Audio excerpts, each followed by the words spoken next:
L'inscription au patrimoine immatériel de l'UNESCO a été pour Grasse une grande fierté qui a soulevé un élan de la population de joie, de fierté, parce qu'elle reconnaît à la fois les savoir-faire ancestraux des générations qui nous ont précédés, la composition du parfum, qui est un art unique qui est ici à Grasse notre origine, et puis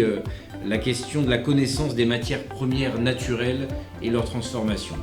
Alors cette reconnaissance de l'UNESCO est quelque chose dont nous sommes fiers, dont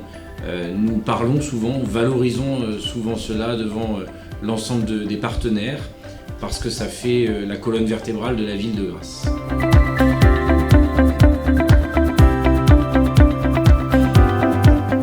Alors l'inscription immatérielle est quelque chose de différent de l'inscription matérielle, c'est-à-dire qu'on ne visite pas un monument de la même manière que l'on parle de ses savoir-faire, de ses traditions, de ses méthodes d'extraction. Et il est plus difficile de mesurer l'impact de l'UNESCO sur une démarche de classement immatériel que sur la visite d'un bâtiment, et ça se comprend facilement. En revanche, Grasse a toujours eu dans son histoire cet avantage concurrentiel, si l'on peut dire, de porter une histoire, une tradition autour de la plante à parfum, autour de la transformation. Et cette inscription à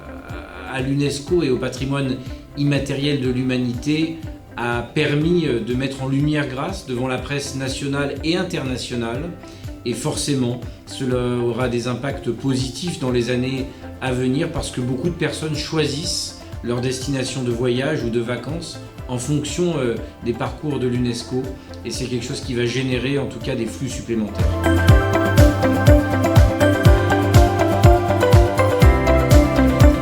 Depuis maintenant 6 ans, on assiste à Grasse à un retour du naturel, un retour de l'authenticité de la production et de la mise en lumière de ces savoir-faire locaux. C'est vrai que dans les années 80-90, on a assisté à un départ de grandes entreprises du territoire qui ont quitté Grasse, qui ont quitté la France pour certaines aussi, qui ont été vendues, démantelées pour d'autres. Et la stratégie territoriale que nous avons mise en place est de réinstaller ces entreprises sur le territoire. Ça passe par la mise à disposition de terres agricoles, et le plan local d'urbanisme vise à dédensifier la présence de construction sur le territoire pour donner des terres qui vont être libres pour la parfumerie, pour les plantes à parfum, pour la rose, pour le jasmin, pour permettre à ces entreprises de revenir, de produire localement. Et puis il y a eu aussi un phénomène mondial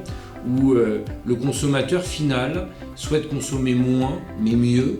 et il est attaché à l'histoire qu'il y a aussi à travers le parfum, le produit fini, le produit de luxe, et c'est quelque chose sur lequel nous nous sommes positionnés pour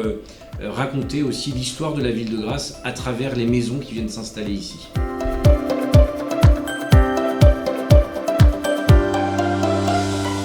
La pandémie du Covid-19 a eu des effets très difficiles sur la question du tourisme pour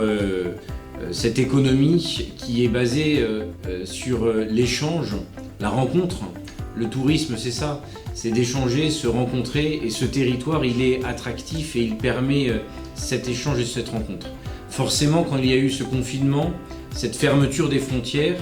ce dynamisme économique qui était présent sur le territoire a été durement et fortement touché. Nous avons souhaité aider les entreprises avec un fonds résistance Covid-19 porté par la région Sud, délégué à Initiative Terre d'Azur, la plateforme d'initiative locale, pour aider les entreprises à rebondir après cette période. Et nous avons bon espoir, en tout cas dans les mois et les années à venir, que les touristes, les personnes reviennent fréquenter ce territoire et découvrir sa singularité.